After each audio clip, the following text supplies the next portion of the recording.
444 के साड़ी हो दहिया हो गईले भारी। 444 के साड़ी हो दहिया हो गईले भारी।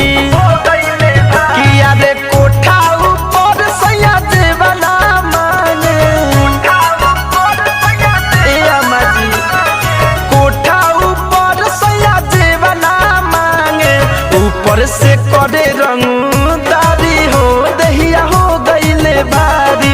444 के साड़ी हो दहिया हो गईले भारी।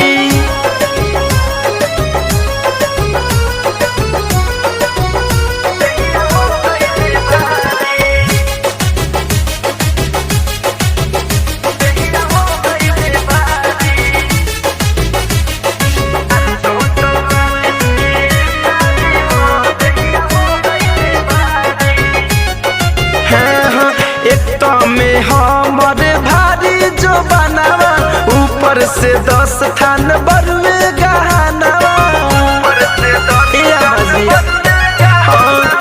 एक में हमर भारी जो बनावा ऊपर से 10 थान बरुए गहनावा। आनंद सवत बनल बारी हो दहिया हो गईले भारी। 444 के साड़ी हो दहिया हो गईले भारी। 444 के साड़ी हो दहिया हो गईले भारी।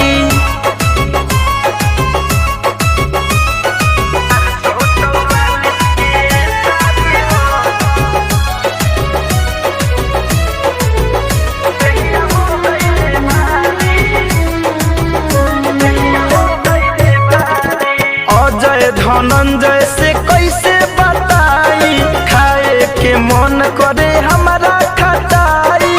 ए अम्मा जी सुनतनी हाँ अजय धनंजय से कैसे बताई खाए के मन करे हमारा खटाई।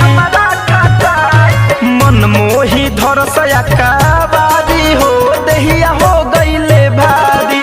444 के साड़ी हो दहिया हो गईले भारी। 444 के साड़ी